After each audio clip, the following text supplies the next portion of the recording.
y estudiaremos en la Biblia la importancia de conocer a Dios.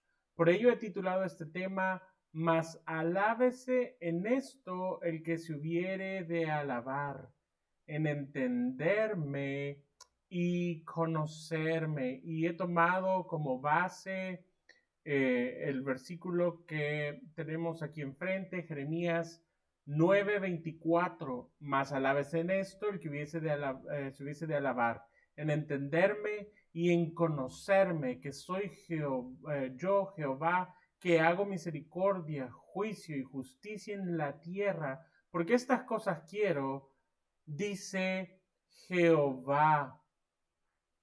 Ahora, referente de este tema es completamente contradictorio para los tiempos en que vivimos hoy. Hoy en día vivimos en un mundo anti-intelectual donde pareciera que es malo tener mucho conocimiento sobre cualquier tema. De hecho, la razón principal por la cual existe el anti-intelectualismo, supuestamente, según las palabras de aquellos que los practican, es para defender a la gente común, para estar del lado de la gente sencilla. Algunos de los hombres y mujeres que han estudiado esta corriente son, espero decir bien los nombres, Richard Hofstadter, Daniel J. Rigney y Diane S. Clausen. Ellos clasifican el antiintelectualismo en tres áreas específicas: el antiintelectualismo reflexivo, el antiintelectualismo social y el que a nosotros nos interesa, que es el antiintelectualismo religioso. Ahora, referente al antiintelectualismo religioso, dice lo siguiente: considera que las emociones son más importantes, que son cálidas, que son buenas y que son humanas, y que la razón es considerada fría, mala y robótica. Ahora, esto es muy importante porque literalmente nos presenta dónde está esta filosofía. Quisiera poner por aquí una imagen que tengo de uno de los teóricos que ha estudiado esta antiintelectualismo. Dice que existe un culto a la ignorancia.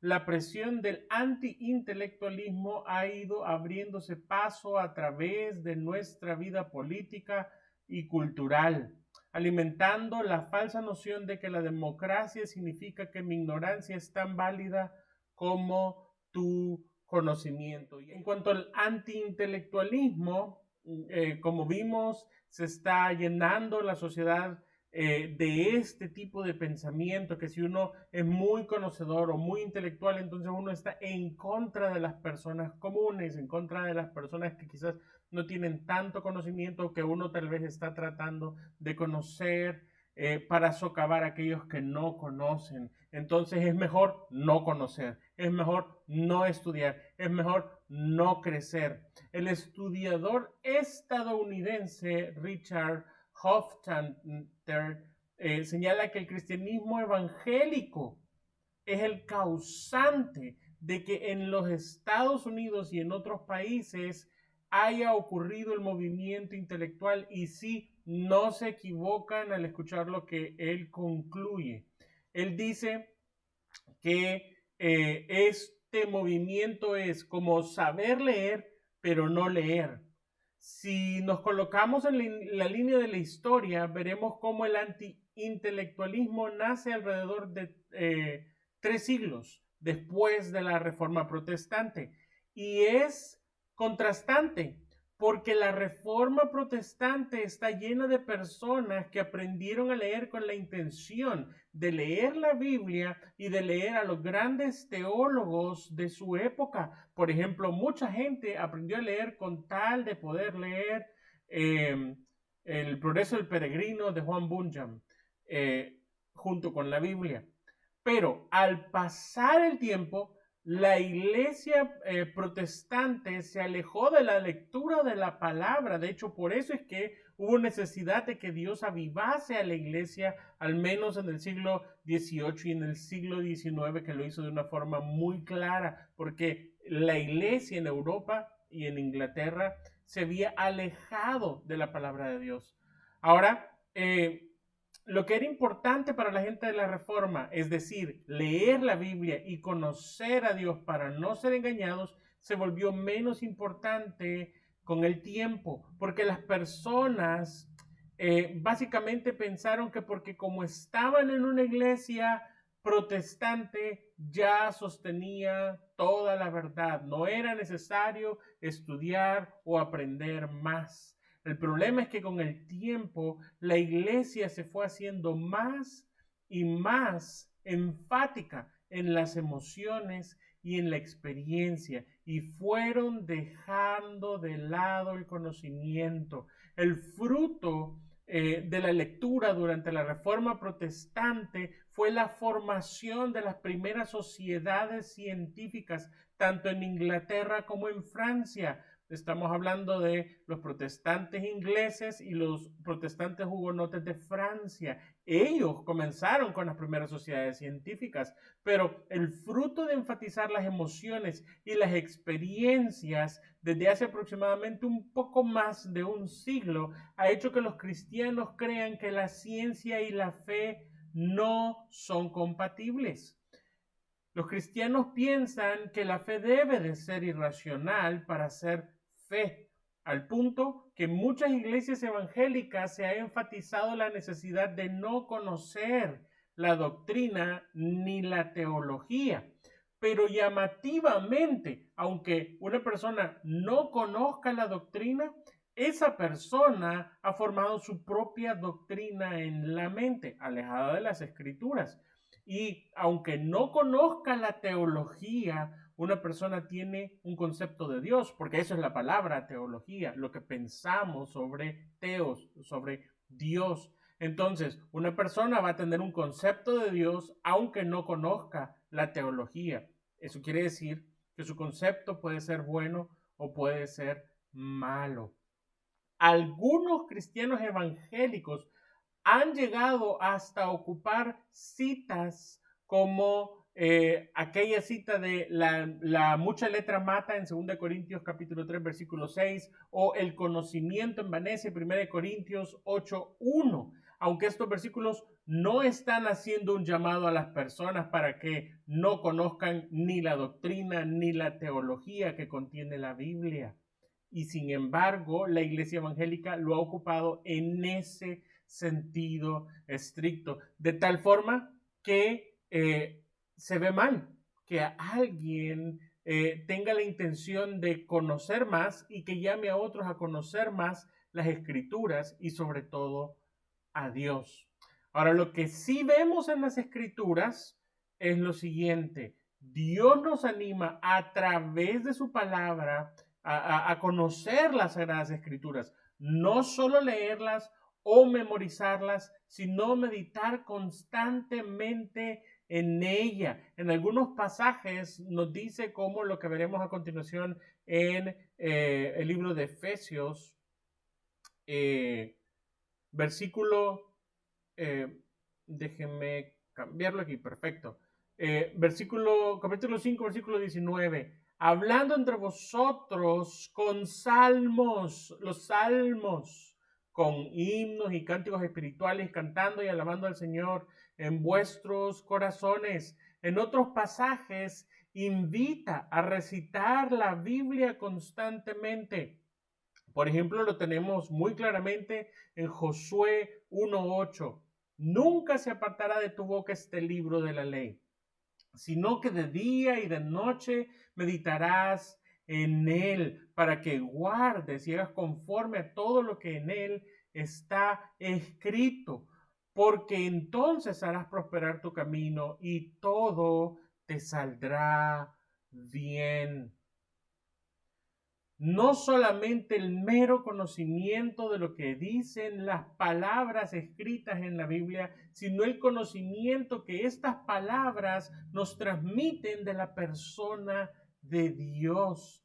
Y ese debe de ser nuestro mayor objetivo al estudiar la Biblia. He oído en muchas ocasiones y he sido criticado también en muchas ocasiones en el sentido totalmente peyorativo de ser muy cabezón, etcétera. Yo creo que no debe de ser jamás nuestra intención que el conocimiento se quede en nuestra cabeza, sino que el conocimiento forme un concepto sano de quién es Dios. Y es que ese debe ser nuestro mayor objetivo estudiando la escritura, porque conocer a Dios es lo que nos dará vida. Y así lo dice en nuestro Señor Jesucristo en Juan 17:3. Dice de la siguiente forma, y dice, y esta es la vida eterna, que te conozcan a ti, Dios, el único Dios verdadero, y a Jesucristo a quien has enviado.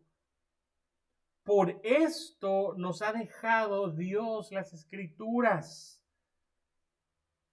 para que con las escrituras nosotros logremos conocerlo y que al conocerlo podamos creer en Jesucristo, a quien Él ha enviado, y por razón de estas dos cosas nosotros podamos tener vida eterna.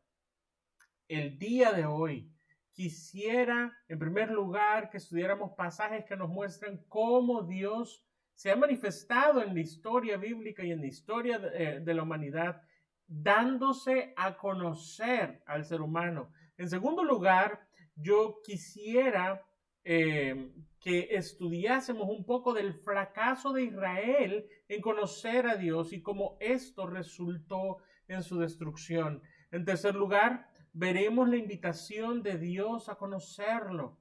Finalmente veremos cómo nuestro Señor Jesucristo cumple el rol de mostrarnos quién es Dios, y con sus acciones y sus palabras nos muestra al Padre, para concluir aferrándonos a las promesas de Dios referente a conocerlo. Mis hermanos, acompáñenme a orar para pedirle mucha sabiduría a Dios referente de este tema. Señor, y queremos reconocer que hay mucho que desconocemos y también que vivimos en esta generación que nos ha insistido que no es tan importante conocerte, y que el día de hoy vamos a ser confrontados con tu deseo de que te conozcamos, con tu llamado de que te conozcamos y con las consecuencias reales que hay por no conocerte y los beneficios gigantescos que tiene el ser humano cuando te conoce, Señor. Abre nuestro corazón y nuestro entendimiento a tu palabra, Señor, y sobre todo, disponnos para conocerte, Señor. En el nombre de nuestro Señor Jesucristo. Amén y amén. Bien. En primer lugar, Dios se ha dado a conocer.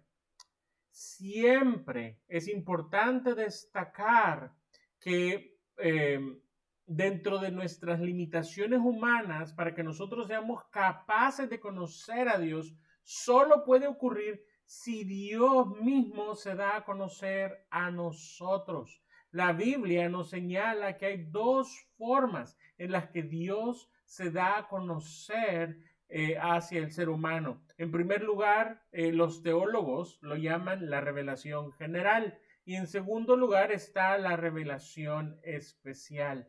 En cuanto a la revelación general, la Biblia nos dice, por ejemplo, en Romanos 1:20, lo siguiente. Dice, déjenme compartirlo completo, y dice así: porque las cosas invisibles de Él, su eterno poder y deidad, se hacen claramente visibles desde la creación del mundo, siendo entendidas por medio de las cosas hechas, de modo que no tienen excusa.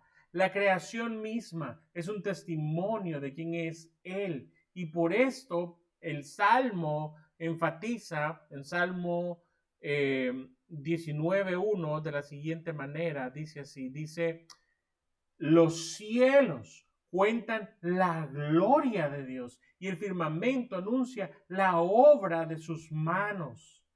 Y es así como la Biblia nos explica que hay un conocimiento que Dios ha dejado disponible para que todo el mundo en general pueda conocerlo como creador. Ahora, la segunda forma de conocer a Dios, o más bien la segunda forma en la que Dios se ha dado a conocer, es una forma específica. Y aunque Dios ocupa varios medios para revelarse, el medio por excelencia son las Sagradas Escrituras. Por ello veremos cómo las Sagradas Escrituras también nos señalan ejemplos de situaciones específicas en donde Él se dio a conocer a una persona específica o a un grupo de personas específicas en la historia humana. Y una de las formas en las que Dios se dio a conocer de forma específica, por ejemplo, fue con los egipcios. Y esto fue cuando Él extendió su mano contra Egipto para liberar a Israel. Y así es como nos lo dice el libro de Éxodo, capítulo 7, Éxodo 7, versículo 5. Dice así, dice, y sabrán los egipcios que yo soy Jehová, cuando extienda mi mano sobre Egipto y saque a los hijos de Israel de en medio de ellos. Dios se dio a conocer a los egipcios de forma definitiva cuando hizo caer el mar rojo sobre ellos. Por eso le dice a Moisés en Éxodo 14:4 lo siguiente, le dice, yo endureceré el corazón de Faraón para que los siga y seré glorificado en Faraón y en todo su ejército y sabrán los egipcios que yo soy Jehová. Y ellos lo hicieron así.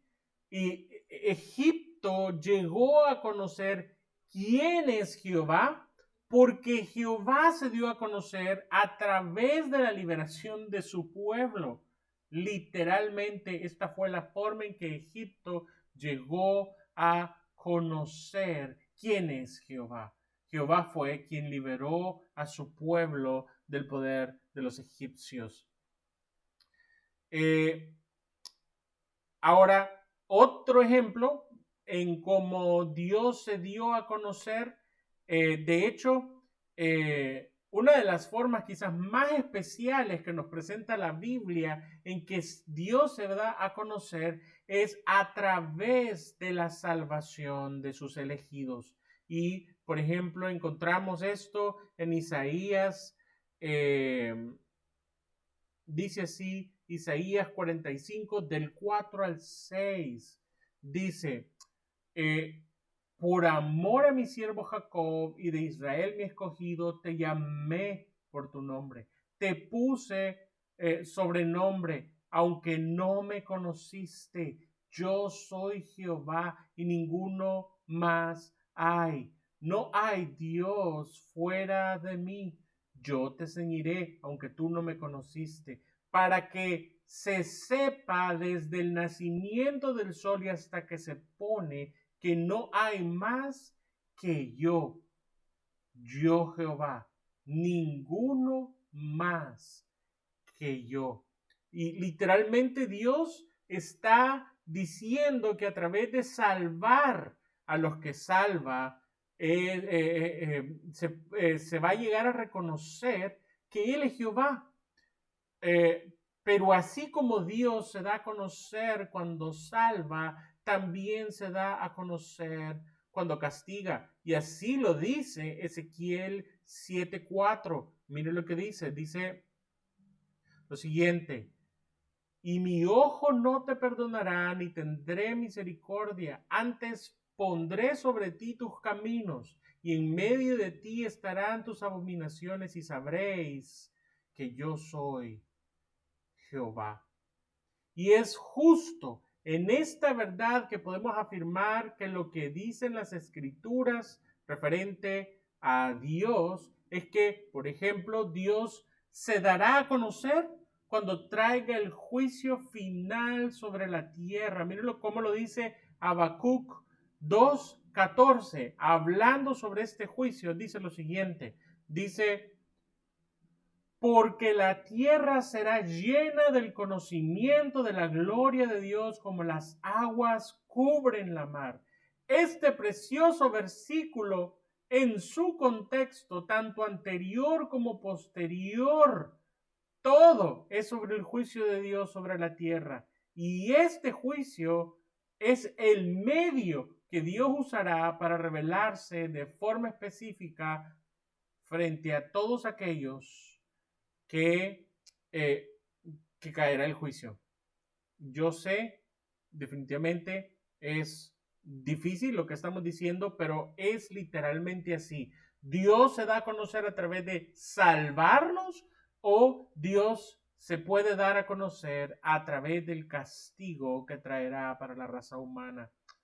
Otro ejemplo de cómo Dios se dio a conocer, pero en este caso de forma específica con Israel, vemos cómo Dios intencionalmente se lo recuerda en Deuteronomio 4, del versículo 32 al versículo 35, que dice de la siguiente manera. Dice: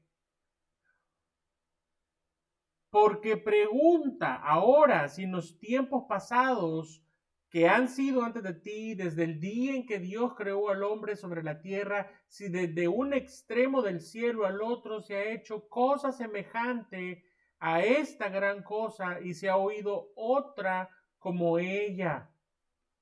¿Han oído pueblo alguno la voz de Dios? ¿Ha hablado en medio del fuego como tú la has oído sin perecer? 34. Dice: ¿o ha intentado Dios venir a tomar para sí una nación de en medio de otra nación, con pruebas, con señales, con milagros y con guerra y mano poderosa y brazo extendido y hechos aterradores como los que hizo con vosotros Jehová vuestro Dios en Egipto ante tus ojos? A ti te fue mostrado para que supieses que Jehová es Dios y no hay otro fuera de él. Pero las generaciones posteriores de Israel fracasaron en conocer a Dios. Israel fracasó en conocer a Dios a pesar de todas las ventajas que tuvieron. La generación que creció en el desierto y que tomó la tierra prometida fue una generación muy comprometida con Dios. A ellos Dios les dijo lo siguiente en Deuteronomio 6, del 6 al 9. Dice así, dice,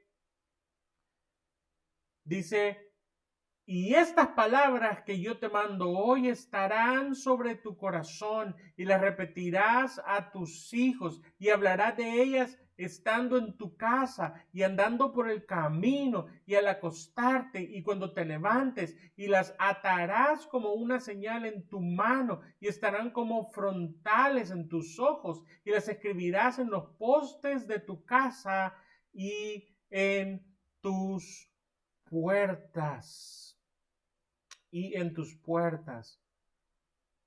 Ahora, Dios sabía la necesidad de transmitirle a la siguiente generación el conocimiento de Dios. Era necesario hacerlo sin descansar. Por eso les ordenó a los israelitas transmitir el conocimiento a la siguiente generación. Nosotros sabemos lo que ocurrió.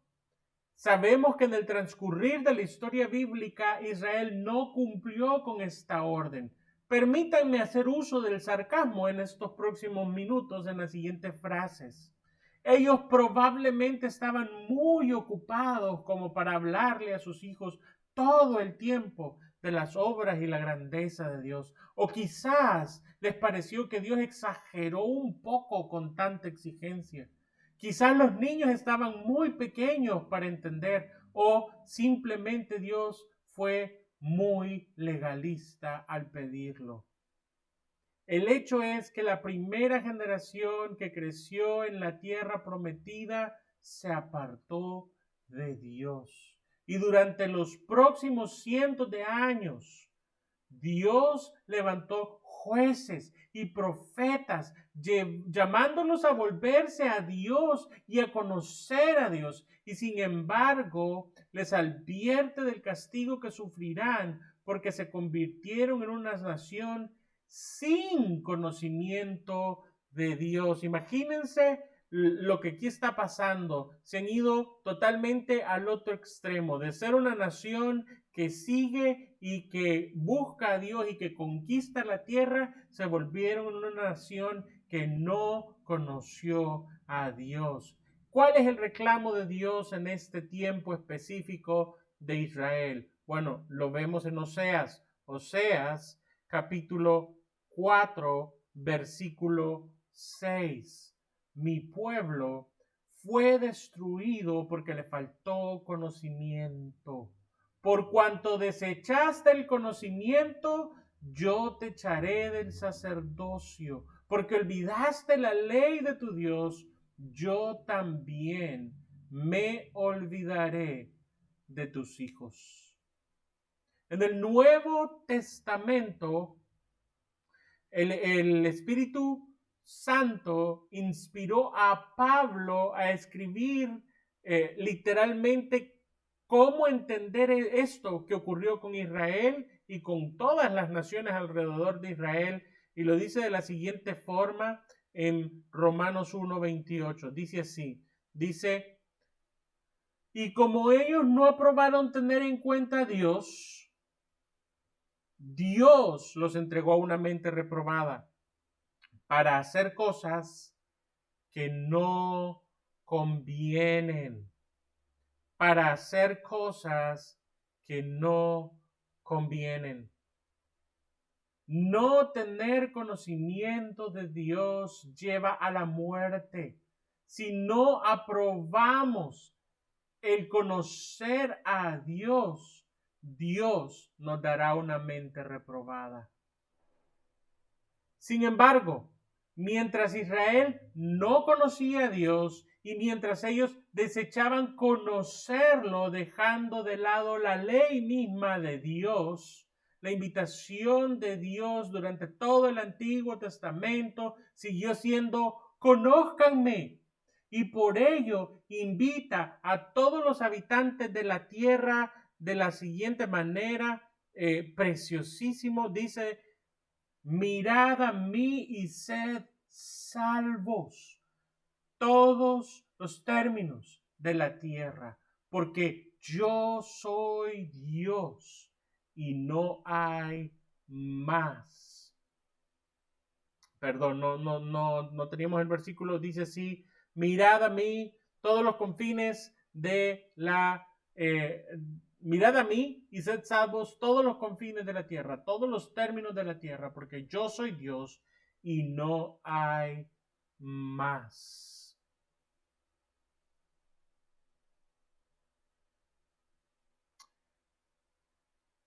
La salvación de la ira de Dios se encuentra en conocer a Dios. Por ello son muchos los versos bíblicos en donde Dios contrasta. Por un lado pone el castigo del pecador, mientras que en el otro lado hace una invitación al arrepentimiento y a conocerlo. La esperanza del pecador está en conocer a Dios. Y como hablamos de esto en la introducción, nuestro Señor Jesucristo nos dijo que la vida eterna es conocer al Padre y creer en quien al Padre ha enviado. Es justamente un pasaje donde Dios está profetizando castigo para Judá, que hace la invitación sobre la que se versa esta enseñanza en Jeremías 29. Jeremías 29, del versículo 23 al 24. Dice de la siguiente forma: así dijo Jehová, no se alabe el sabio en su sabiduría, ni en su valentía se alabe el valiente, ni el rico se alabe en sus riquezas, mas alábese en esto el que se hubiere de alabar, en entenderme y conocerme, porque yo soy Jehová, que hago misericordia, juicio y justicia en la tierra, porque estas cosas quiero, dice Jehová. La frase alabarse significa enorgullecerse. Literalmente, no vale la pena sentirse orgulloso por ser sabio, por ser valiente o por tener dinero. Delante de Dios, solo si lo conocemos y lo entendemos, vale la pena sentirse orgulloso. Este versículo expresa una idea única en su género, porque ninguna otra cosa, en ninguna otra área, Dios nos anima como seres humanos a sentirnos orgullosos. ¿Por qué? La razón es lo siguiente. Miren, el ser humano fue tomado del polvo de la tierra. El ser humano tiene una vida corta que es como en la mañana está vivo y por la tarde ya no está. El ser humano tiene un pensamiento que de continuo es el mal. El ser humano tiene una inclinación a la maldad desde su juventud. Con estas cualidades, no existe una meta más grande y sublime que un ser con semejante limitaciones pudiera aspirar que conocer y entender a Dios. Contrariamente al sentimiento de orgullo frente al conocimiento de Dios, el ser humano solo puede sentirse humilde. Sin embargo, el deseo del corazón de Dios es claro. Él quiere ser conocido por nosotros. Y esto lo vemos en citas, por ejemplo, como en Oseas 6:6. Porque misericordia quiero y no sacrificio, y conocimiento de Dios más que holocaustos.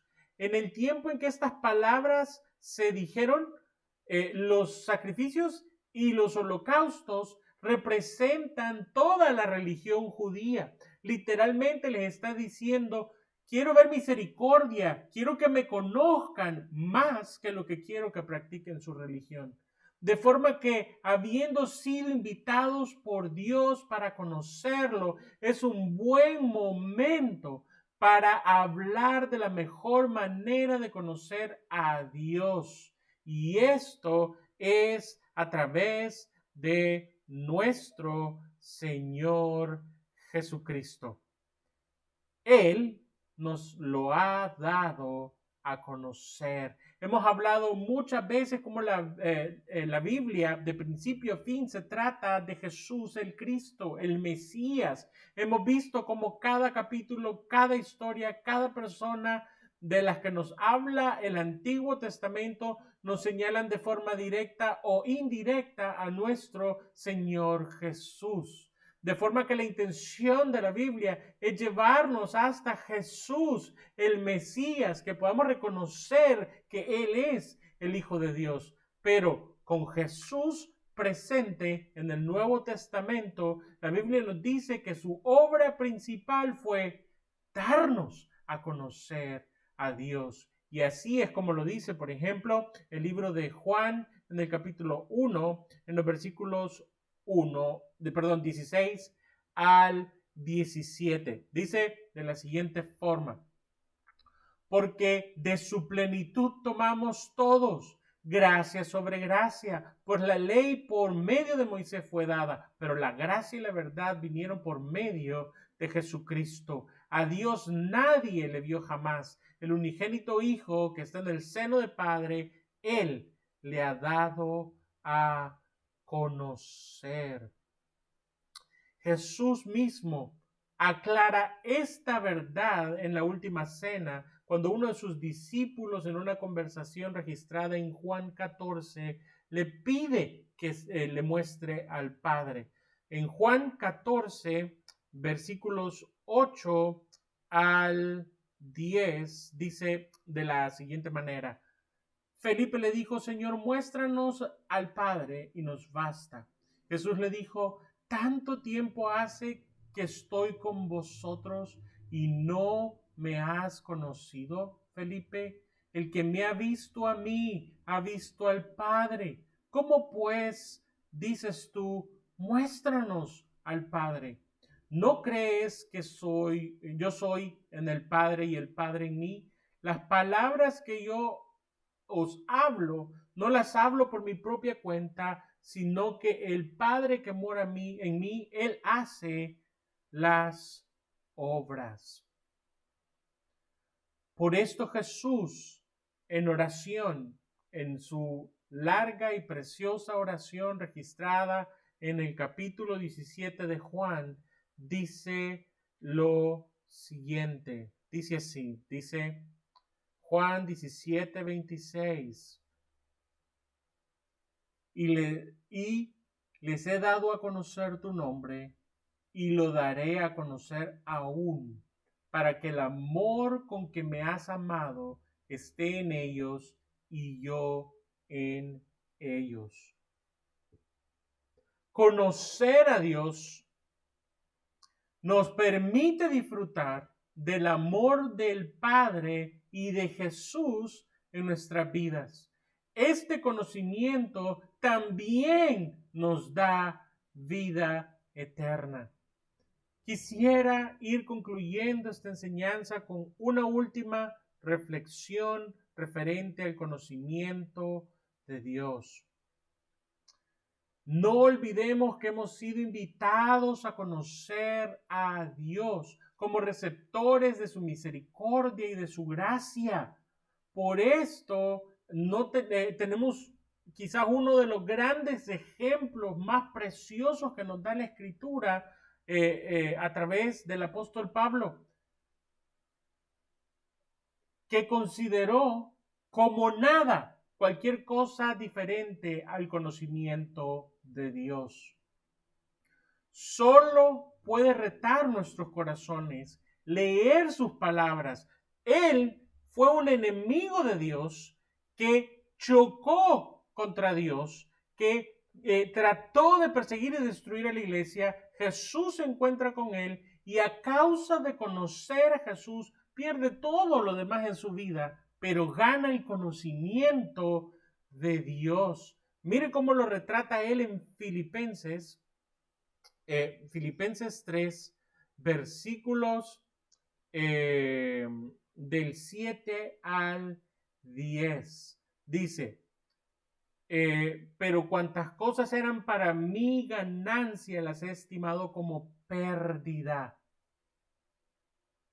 Y ciertamente aún estimo todas las cosas como pérdida por la excelencia del conocimiento de Cristo Jesús, mi Señor, por amor del cual lo he perdido todo y lo tengo por basura para ganar a Cristo. Versículo 9. Y ser hallado en él, no teniendo mi propia justicia que es por la ley, sino la que es por la fe de Cristo, la justicia que es de Dios por la fe, a fin de conocerle y el poder de su resurrección y la participación de sus padecimientos, llegando a ser semejante a él en su muerte. Existen dos versículos con promesas de parte de Dios que nos infunden esperanza. En primer lugar, hablando de la obra del Espíritu Santo y de la nueva criatura que Dios crea en nosotros, Jeremías 24:7 dice lo siguiente. Nos dice: y les daré un corazón para que me conozcan, que yo soy Jehová, y me serán por pueblo, y yo les seré a ellos por Dios, porque se volverán a mí de todo su corazón. Dios promete para su pueblo darnos un corazón que pueda conocerlo y que se vuelva a él de todo corazón. Esta obra maravillosa y completa tiene además una promesa añadida en los salmos, así como dice el Salmo 9:10, lo dice de la siguiente forma. Dice: en ti confiarán los que conocen tu nombre, por cuanto tú, oh Jehová, no desamparas a los que te buscaron. Conocer a Dios provee de vida eterna, nos permite disfrutar del amor del Padre y de Jesús en nuestra vida y nos infunde esperanza en las diversas dificultades que enfrentamos en nuestras vidas. Una vez más, en ti confiarán los que conocen tu nombre, por cuanto tú, oh Jehová, no desamparaste a los que te buscaron. Gloria a Dios por darnos su Santo Espíritu, que está creando una nueva criatura en nosotros, dándonos este corazón que desea y que puede conocer a Dios, y que como resultado se puede volver a Dios completamente. Gloria a Dios por esta obra tan preciosa que depende exclusivamente de Él. Mis amados hermanos, ha sido un honor pasar este tiempo con ustedes. Quiero terminar haciendo una oración. Señor, reconocemos nuestra necesidad de conocerte de una forma más profunda. Ayúdanos, Señor. Danos este corazón más fuerte, que pueda aferrarse a ti, que pueda honrarte a ti, que pueda buscarte a ti, que pueda conocerte cada vez más profundamente, Señor. Concédenos, Señor, contemplarte a través de las Escrituras, maravillarnos delante de ti a través de tus obras plasmadas en el testimonio de tu santa palabra, Señor. Y que de esta forma nuestro corazón esté cada vez más confiado en ti, Señor. Danos el don de conocerte. Danos el don de esperar en ti. Danos el don, Señor, de aguardar por tu salvación. Danos el don de conocerte, Señor, en medio de nuestras necesidades, de buscarte, de clamar a ti, de Padre Santo, que tú seas nuestra esperanza en medio de cualquier circunstancia, porque de eso específicamente de lo que se trata, conocerte, Señor. Quédate con nosotros, en el nombre de Jesús. Amén y amén. Mis amados hermanos, ha sido un honor. Que Dios les bendiga.